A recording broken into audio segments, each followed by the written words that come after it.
Hey everybody, it's Safi and Marco Dish Out on Movies, the only movie review show on YouTube to review movies in terms of food. And it's just Marco here once again, and I am here today to review Frankenstein. This was Guillermo del Toro's Frankenstein. That's the first and last time I'm going to say his name because I don't want to mispronounce it. And I was actually really excited about this movie for a couple of very obvious reasons. And I want to start off by saying, look, I have a couple of reasons to be biased against this movie because I am making my own Frankenstein. In fact, I've been working on it since 2022, and of course I would want mine to be better. I want mine to be the best of all the Frankensteins. I know it probably won't be, but that's just what I want.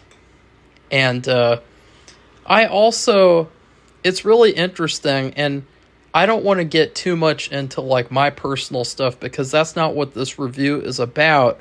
But I just want to be open and honest about like my biases and about, just all the different feelings that I had about this movie going into it before I get into the review because it's going to be a good one today or tonight. It's now 10 o'clock at night. This is when I like to do reviews. I get really energetic in the day and then the morning and then the nighttime. I don't know why. But when I imagine, like, when I was starting to do Dreamp, I imagined, like, who would I want to play me?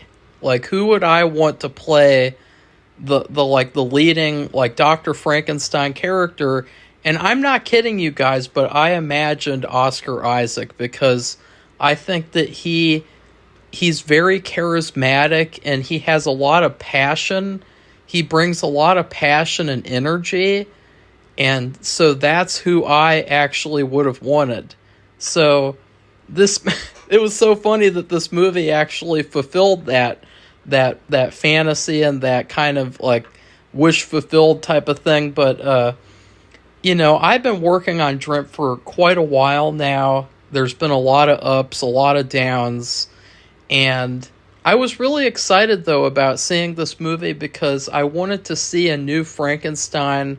I did have some hesitations. I had some hesitations based on who made it.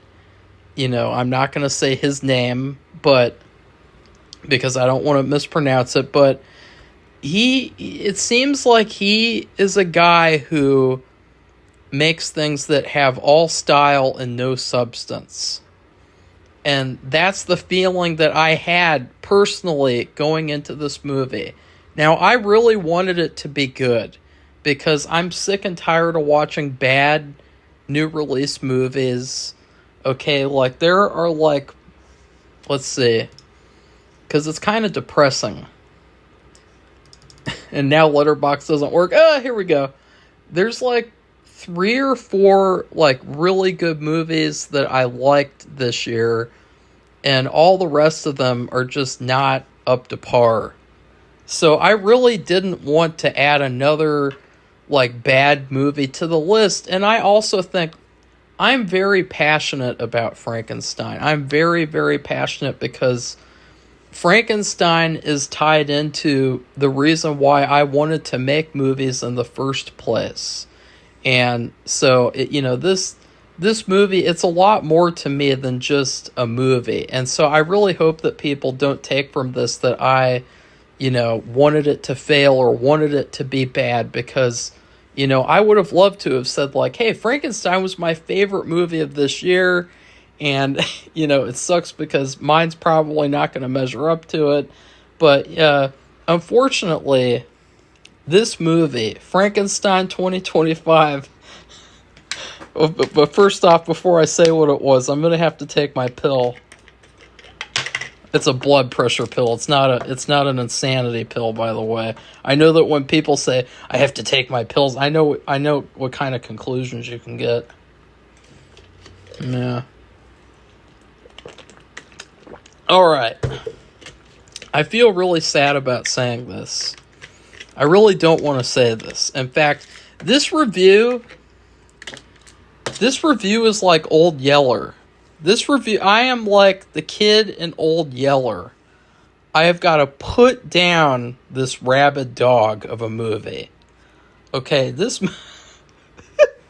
okay, that was really mean. Okay, but this movie, Frankenstein 2025, is really, really bad.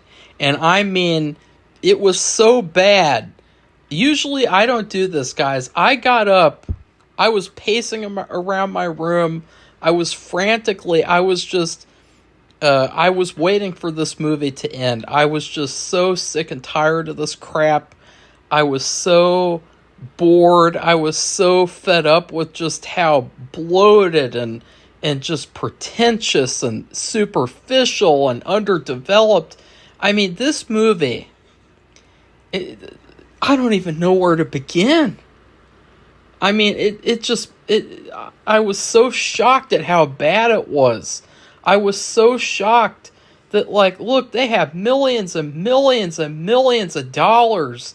They had Oscar Isaac. They had Vanilla Girl, Mia Goth. They had Jacob Elordi, Christoph Waltz. They had all these people, all these talented people who did the costumes. The costumes were really good, I guess. I mean, again, this movie was all style and no substance. And it was exactly what I thought it would be, what I thought a little bit that it would be. And that's what really, really sucked about it. I mean, I didn't want to hate this movie. I wanted to love this movie. And unfortunately, just everything about it besides, like, I mean, I will say, the production design was really good. But at the same time, the cinematography is good, but all the stuff that looks good in this movie is kind of ruined. Because the whole movie has this ugly color grade. This ugly, gross, modernized color grade. It looks grimy, it looks gross, and it has a weird look because the whole movie, it almost looks like computer generated. It looks like a computer generated Frankenstein. It doesn't look real. All the castle stuff and the laboratory, some of the laboratory stuff looks real, but like most of it, all the scenery, the boat, there's this big boat, this ship at the beginning and the end of the movie, throughout the movie, and it's real, but it looks like a computer. It looks like a computer made it. It just looks completely fake, and it's really strange. Like, this movie is such an ugly movie. It's an ugly movie with some good shots, good production design, and good costume design. It's very, very bizarre. And the music, wow. The music was one of the worst things about this movie. You know, music is really hard. It's really tough. But the music was so generic. It was so typical. Everything about this movie was typical. It didn't feel like it was like a breath of fresh air. It just felt like another bullshit, pretentious, just been there, done that movie. Just like Nosferatu was last year. Just like that shitty movie. Nosferatu, where it was just, the same old shit over and over and over again, and everyone pretended like, oh, it's a masterpiece because Robert Eggers made it. And now this movie's a masterpiece because GDT made it.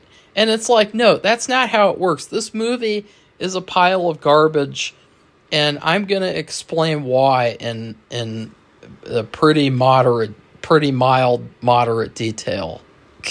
And so right off the bat, One of the big problems with this movie, besides that it's very, very ugly, it's an ugly, ugly movie. This movie, it looks like the type of movie, I am so upset because I know that there's going to be so many middle schoolers around the country who are going to be tortured by watching this 2.5 hour slog of a movie. It's so ugly, it's so gross looking, it's not good looking at all. There are some shots that are really good. Like, I do like how there's a lot of wide shots, but there's a lot of weird... Now, I don't know if he actually did this or not, but there's a lot of weird shots where it almost looks like the picture is like a circle, or like the people are in like a circle. And that's something that, like, James Gunn likes to do all the fucking time. And so it's just a very modern thing. It did not remind me of, like, the older Frankenstein movies, the good Frankenstein movies. And another thing, too, by the way, because I know this is going to be just insane, because I'm just so pissed off. I hated this movie so badly. Another thing is that, look, if I had millions of dollars, I probably would I would do the book. Because my version, and this is another reason why I'm not biased, is because my version is clearly something different. It's not, like a straight adaptation of the book. But if I had the money that Guillermo had making this movie, I would have just made the book. And I don't understand this bullshit thing where Hollywood, they make these adaptations and they can't just stick to the fucking book. Like, stick to the fucking book. If you got the money, you're able to do all the set design, the costumes, stick to the fucking book. Stop doing this, because The Replacement was trash. The Replacement was fucking trash. This movie, the biggest issue, one of the biggest issues, because there are so many issues with this movie. I would say Nosferatu is better, by the way. That's how much I despise this movie. Nosferatu is like a masterpiece compared to this, and that's how bad this movie is as well. But one of the biggest issues, in fact, I would say it might be the biggest issue, is that it's very underdeveloped. The story, somehow, it is so incredibly slow, and at the same time, it is just race car level fast. It goes by way too fast. The characters, I don't know who any of them are, except for, I guess, the monster, who's just a boring, dull, the actor was really good, but he's actually, I will say one good thing. I thought that the monster was the best part of the movie. The actor, Jacob Elordi, who played him, he did a really good job. And I think that his acting was a standout of the movie. But everything about the movie is so underdeveloped. It's so superficial. It reminded me of Napoleon. If you guys have ever seen the Joaquin Phoenix Napoleon, it very much felt like a historical biography or like a melodrama. It did not feel like a horror movie. It did not feel like the book. It did not feel like Frankenstein should feel like. It felt like it was just so surface level. And it was just so fast. I mean, 1 minute, they're in the lab, they're doing all this shit, and then the next minute, all of a sudden everyone's dead. Except for Frankenstein and Frankenstein. It's just, it's stupid. And there's so many other things. I'm just getting started. I could do this all night, but I'm not going to, because that would be insane. I know that there's a lot of videos nowadays on YouTube. You can see, there's a guy. He watched every single Barbie movie in existence. And he spent 5 hours ranking all of those. And it's I don't have the time for that. I'm sorry. But, I am gonna... because my time was wasted tonight. You know, I really wanted to watch The Mentalist. If you guys don't know, I've been watching The Mentalist. I'm on season 3 right now, and I love the show. I wanted to watch that, or I was actually really in the mood to rewatch Superman, the new Superman, because that movie was 1,000 times better than this. But I decided, no, I'm in the mood. I want to watch Frankenstein, and I so regret it. I so regret it. I'm so mad. This movie made me mad. It awakened the Frankenstein in me, the Frankenstein's monster. And I know you people are going to say, Frankenstein isn't the monster is called the monster. It's not Frankenstein. I'm going to call him whatever I want to call him. I'm going to call the monster whatever I want to call him. If I want to call the monster Twinkie Boy, I'm going to call him Twinkie Boy. And there's nothing you can do about it.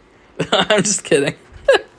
but like let's just, there's so many things. There's like a laundry list. I should have written notes because there's so much trash. It's like there was like a trash strike, and now I have to get back to picking up the trash. Now I have to get back to putting all the trash in the trash truck, taking it to the garbage place, taking it to get destroyed. To get destroyed in the flames, like in Toy Story 3, when all the toys were about to get destroyed in the fire. They're holding hands and shit, they're fucking crying. They're toys, they can't even cry, but they're crying because they're about to die. And this movie is about to die. Frankenstein 2025, I will avenge Mary Shelley. I will avenge her work, and I will destroy this film because it deserves to be destroyed.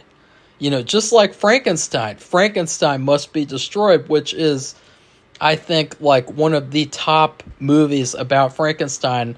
And as well, you know, I reviewed all the older Frankensteins earlier this year. I have not reviewed the Hammer Frankensteins yet, but Safi and we reviewed all the Universal ones.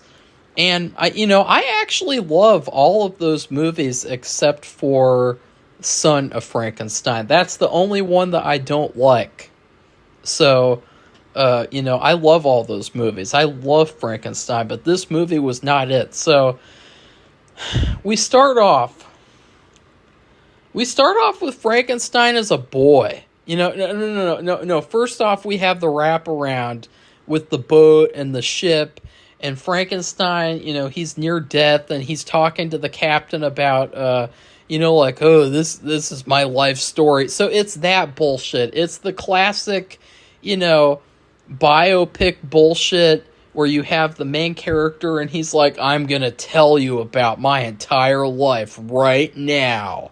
It's just, and as soon as I saw that, I was like, oh God, this is what we're in for. We're in for levels of melodrama, levels of cliche that we are not prepared for, okay? And we is in me and my cat Bernie, who was in the room the entire time, and he's asleep right now, but he knows it's trash too, and he'll confirm it with his meows later. But the monster. Another thing we should mention really quickly, because he's also in the very beginning of the movie. The monster has superpowers and he has super healing abilities. Now, some people didn't like that. I think, personally, I liked that he had super strength. I thought that was cool. I thought that it worked for the character. The thing that I really didn't like was that the monster did not remind me of Frankenstein's monster. The monster reminded me of Beauty and the Beast. Because the way that Jacob Elordi talks in this movie, his voice so much reminds me of the Beast and Beauty and the Beast. So that's all that I thought about while watching this movie. In terms of the monster, I did not really see him as Frankenstein's monster. I saw him as the Beast from Beauty and the Beast. And, but still, he did a really good job. It's just that it wasn't really. This is definitely one of the worst interpretations of the Frankenstein's monster that has ever been put to screen, and that's saying something, because there are a lot of bad ones. I have Frankenstein Unbound on VHS. My uncle actually, rest in peace, he actually let me borrow the VHS, and I never gave it back to him. Which I also have. I also stole his copy of Eyes Wide Shut. So I have 2 of his movies, and I still haven't given them back to him, which is very sad. And but I have seen some really bad Frankenstein movies, and this really, I think this might be the worst one. It might be the worst one because it was so just full of itself, and it was so surface level. So we start off with Frankenstein as a boy, and for some reason, Guillermo took. He said that he took influence. One of the movies he took influence, which by the way, if you guys want to know what movies I took influence from, there is a video that I have already made on my channel. But the movies that he took influence from, one of them was Barry Lyndon, which I thought was very strange. Barry Lyndon, which is like a historical, isn't that like a historical, like, biopic or melodrama movie? It is not Frankenstein. So it's just a very odd choice. Very odd to have that be the influence for Frankenstein. And so you can see some of that stuff in the first part of the movie, the very first act, and it doesn't work at all. The main guy, he's the main kid, he's got this dad. His dad's like a hard ass, and he wants him to be a doctor. And it was just so, like, surface level, like, he's, making him, like, answer these medical questions, and if he doesn't answer correctly, he's gonna whip his face or something, and he's not gonna whip his hands because his hands are for being a doctor and some bullshit, and, it's so cringe, it's so boring, it's so cliche. It's just everything you've ever seen before. And then, of course, he really likes his mom. His mom is his friend. And they do this really weird thing where Frankenstein's love interest is played by Mia Goth. And Mia Goth also plays his mom. And you can't tell that very much in the movie because she actually looks attractive as his mom because she has eyebrows. And then when she's in the rest of the movie, she's at her normal, like, really weird vanilla look where she doesn't have eyebrows for some reason, even though she does. I really don't like Mia Goth. I think she's one of the worst modern actresses. She might be a nice person, and she might be, she might have good intentions to be an actress, to be a really good actress, but I despise her. She's so boring. She's so bland. And in this movie, both characters that she plays are terrible. The mom, she dies really quickly, so it's like this weird, like, what was the thing called? The Opideus? Is that what it's pronounced like? This weird thing where she's playing his mom and his love interest. Like, that was really weird. And then she's the reason why he wants to bring people back to life. That was also really underexplored. So that's a reoccurring theme throughout the movie, is that there's these ideas that are kind of, I guess you could call them, refreshing. And they're not explored at all. They're never talked about. They're never confronted. They're just all these ideas that are thrown out there. You know, like it's like, oh, what if this? What if that? What if this? What if that? And there's never like any time in the movie where they're like, okay, let's explore depth and these ideas and make this something that actually feels like a rich story instead of something that feels like Leonardo DiCaprio's The Great Gatsby, which I would say that movie is what this reminds me of. Or wait.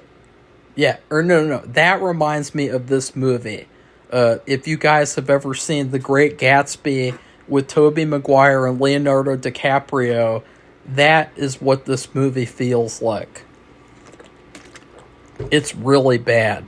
And so, but then his mom dies. There's this weird shit that is just so bizarre, where there's like a statue in the Frankenstein household, and Baron Frankenstein makes a deal with the statue. He makes a deal with the statue that if he lets him bring a person to life or something, I don't even know. He makes a deal with the statue. And he has dreams about the statue. And it's like, who gives a fuck about this random statue?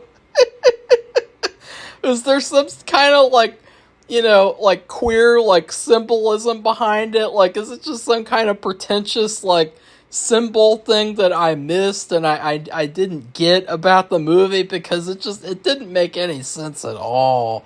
And then he grows up. And then, they have the most cliche scene that we've all seen before, where he's with all of his peers and he's like, you can bring someone back to life, and they're all like, no, you can't do anything like that. It's just so like, oh god, I've seen this a million times. Like it was just like, it was almost like a museum exhibit.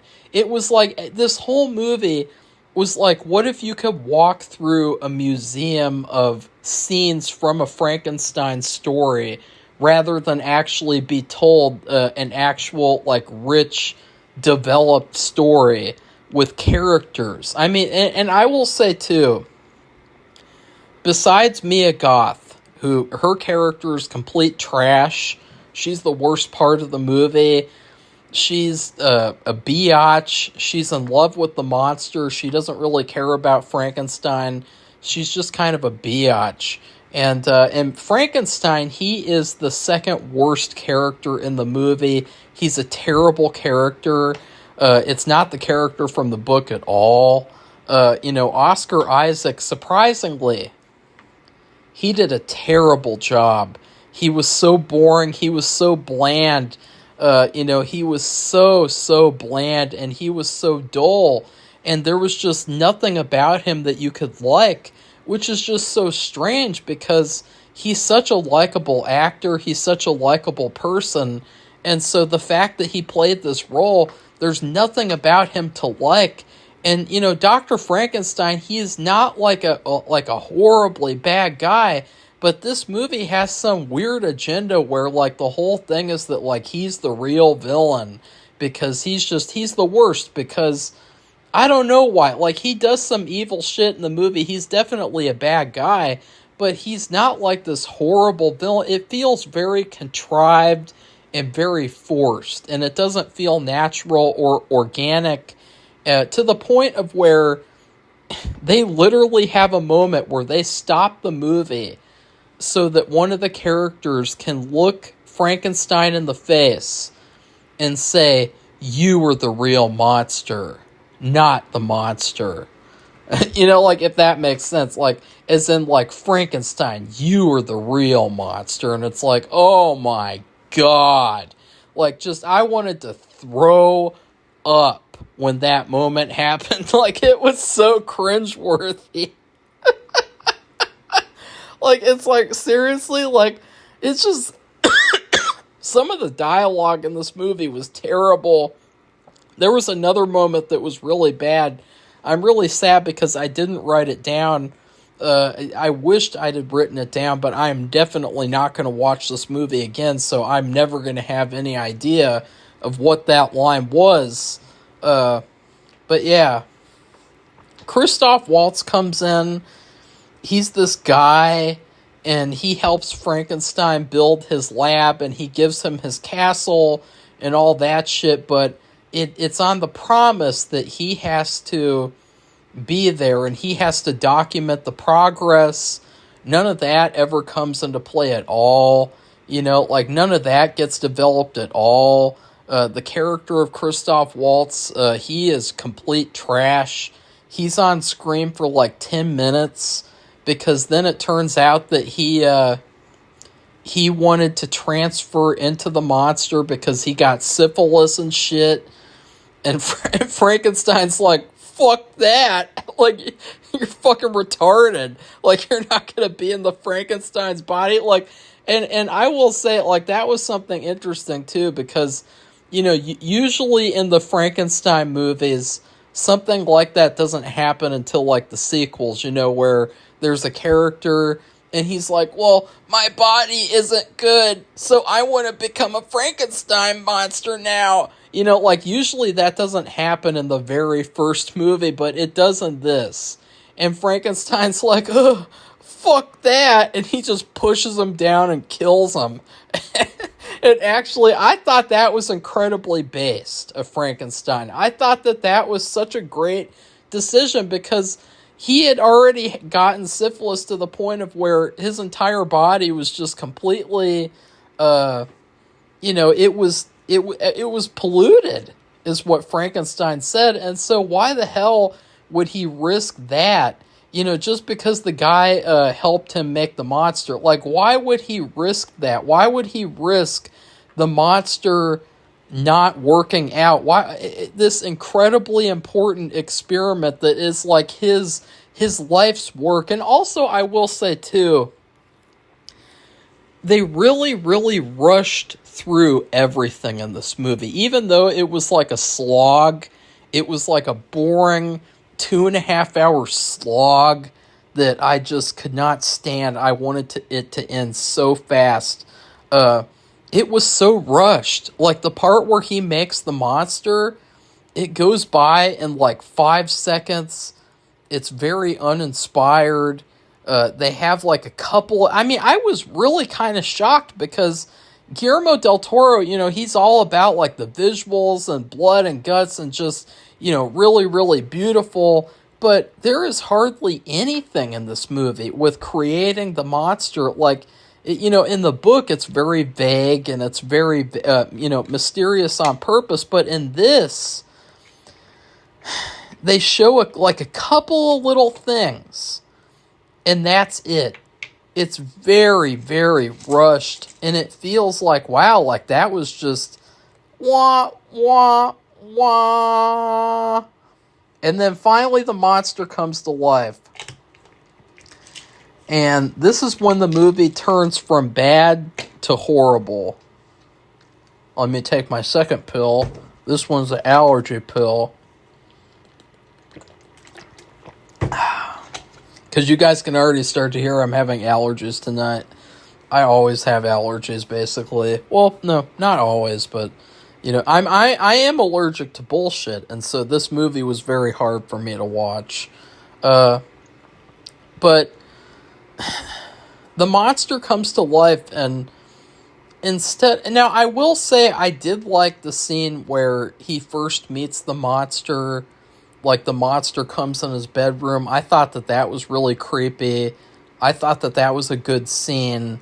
But he mistreats the monster, and then Mia Goth comes in. She falls for the monster. And also, by the way, Frankenstein, he has this brother named William. And that character is, like, hardly in the movie at all. But then later on in the movie, he gets killed, and they act like it's this horribly, like, tragic thing. And it's like, I don't even know who that guy is. You know, like, I don't even care about that guy. Like, he is so unimportant to me. So it's like, why would I care that he got killed near the end and then he says, Frankenstein, you're the real monster? It's like, who cares?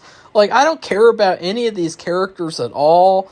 But you know, Frankenstein, though, he somehow, he kind of thinks that the monster's a failure because he basically doesn't put any effort at all into actually, like, trying to, you know, nurture the monster. You know, like, in fact, it's kind of funny because in the original Frankenstein, he didn't do that either. You know, the Colin Clive, you know, and I guess with all of them, you know, including the book, it's like they never thought about, like, after they created the monster, you know, they never thought about, you know, what do I do now?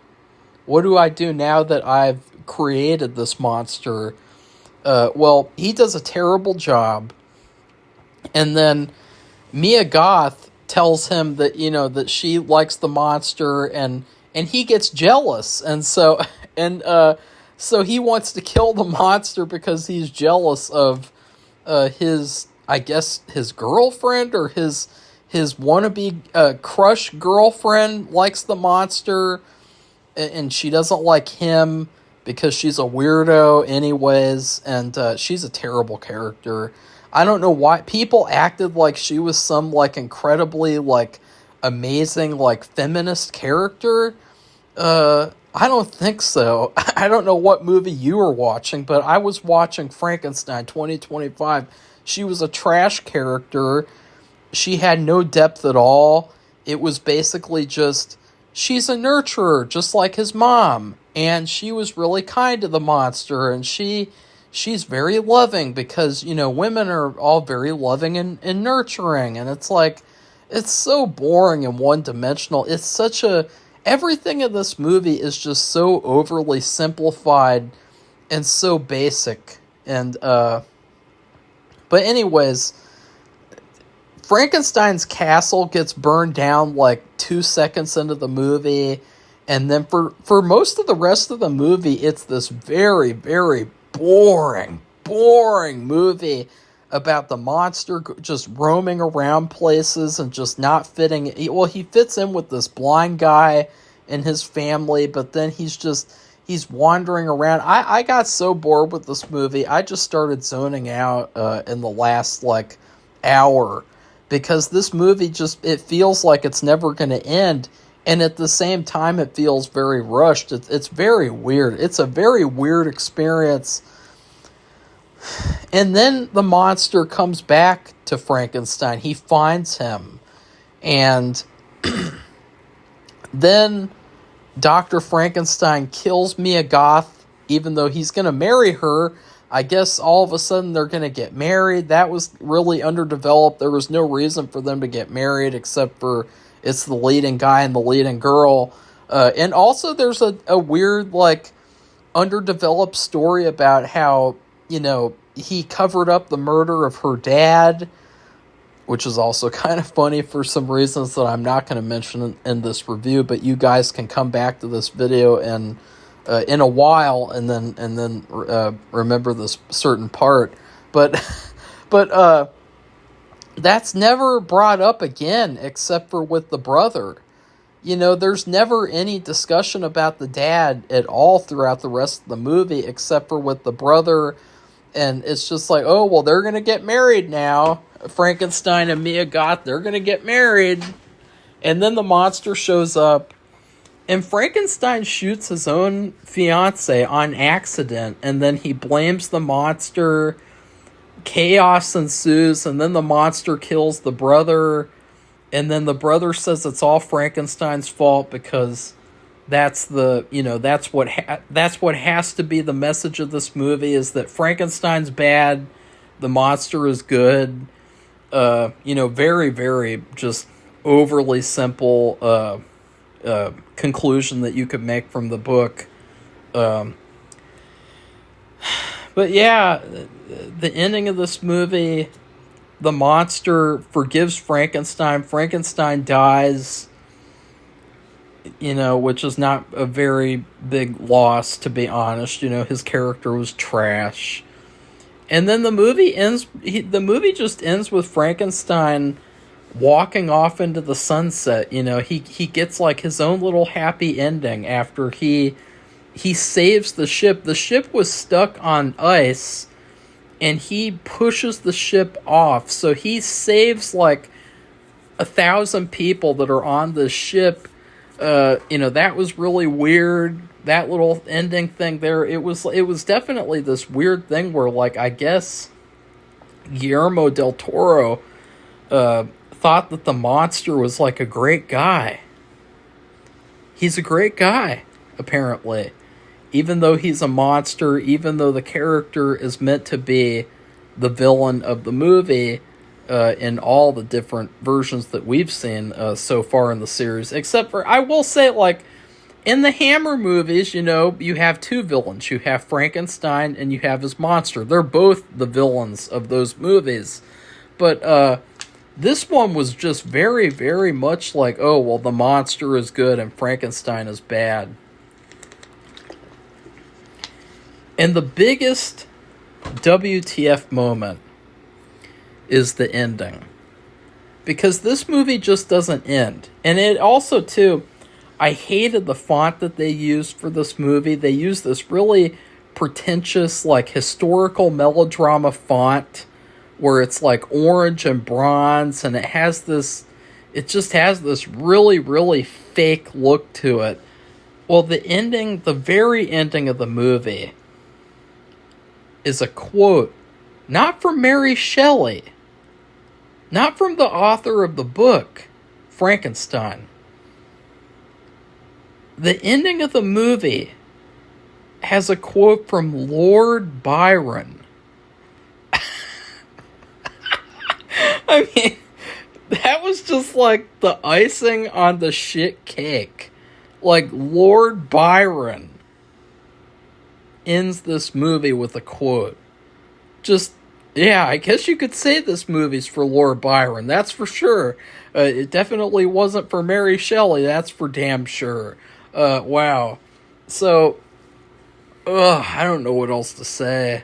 I just did not like this movie, and I was so disappointed. I was so let down. I feel like, just what even was this movie?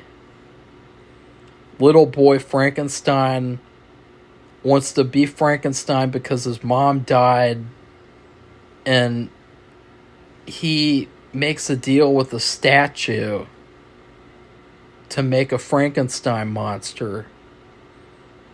And then the Frankenstein monster is like the Beast from Beauty and the Beast. And then just wow. Wow. Hey, but at least the costumes were good, and at least the production design was good, I guess, right, guys? Like, I mean, that's about all that I can take from this. Like, I was so thoroughly let down. Nosferatu was like 1,000,000 times better, even though that was terrible too. So yeah, in terms of food, it's really tough because I wasn't expecting the level of fuck shit that this movie was. I was really hoping that this would be like the best movie of the year type of thing. Like, I thought for sure this has got to be the best one. But no way, Jose. No fucking way. And I would also say, too, I know I've been very negative this review, and I will not apologize for that, but I would highly recommend Wishbone. Wishbone is a children's TV show from I think the 2000s, the 90s, and they have a Frankenstein episode that's actually very, very good. And it's not completely faithful to the book because they didn't have the budget, they didn't have the time to tell that full story, but they did a really good job. And I would actually recommend that version over this. I would recommend all the Universals over this. I would recommend all of the Hammer Frankensteins over this. This just was awful. It was awful. I'm so upset that I even watched it, because I wish that I just kept it as like, oh, I bet that was really good. But now I saw it and I know it was really bad. So yeah, in terms of food, you know what? I gotta give this movie Dolly Parton's Country Fried Steak frozen meal. I just had this earlier this week, and country fried steak is one of my favorite foods. I don't have it often, but it is one of my favorite foods when I can eat it as like a treat. And I wanted to get this frozen meal to try it, to review it. I thought it would make for a fun review. The picture on the package is really, really good. It looks like just classic, like, you know, comfort food. Chicken fried steak, country fried steak. But then you open up the package and you cook the meal. And if you guys saw the review, which you can watch on YouTube right now for free, you will be able to see how bad it really was. There was like a mystery meat. It tasted like shit. And the breading was soggy. It was so bad that the meat separated from the breading. The green beans were overly salted. The mashed potatoes looked like paper mache glue, but they tasted okay. That's what this movie was like. It's like, oh yeah, it looks like the packaging, you know, the picture on the package looks really, really nice. It looks like a classic movie. It looks like a classic food. But then when you open up the box and you lift up the plastic, you will see what horrors are underneath the plastic. There was also like a really weird song in this movie that reminded me of like carnival music, by the way. I don't know why that was there. The music was really bad. The music was one of the worst things about the movie. It definitely, you could tell, like, the guy who made the music, he was very uninspired after watching this slog of a piece of shit movie. So yeah, this movie is a country fried shit steak. It is not good, and I would highly recommend staying the hell away from it. Just avoid this movie. Don't listen to people who were like, oh yeah, it's a masterpiece because Guillermo del Toro made it. Like, or if you really want to watch the movie, then, you know, you do have the option to suffer, but just know that when you're watching this movie and you're suffering, just know that Marco tried to prevent the horrible fate that you have given yourself, that you have sentenced yourself to. Just know that I try to protect you, you know, because I care about my viewers. I care about my subscribers, of which now I have 756, which Safi will be very happy to learn. And so, please like this. Sometimes I purposefully, because a lot of people say I talk like too slow or too fast. Sometimes I really try to slow down when I'm talking, because then I feel like I start to sound like a supervillain. Like I'm like, and so, Frankenstein, I guess you could say, was a really bad movie. You know, like I sound like a supervillain. So please like this video and comment and tell me what you thought of Franken shit. And then please subscribe to our channel if you'd like to see more honest movie reviews. Lastly, we have a Patreon page. And if you enjoy this type of content, we have tons of bonus videos on that page, as well as indie filmmaking behind the scenes, and a new short film that I made earlier this year called County Fear. and you can purchase the short film all by itself, or you can get a subscription to the Patreon, in which you will see over an hour and 40 minutes of behind the scenes footage that will never be made available on YouTube. So, goodbye everybody, see you soon. Thank you so much for watching this review. Bye.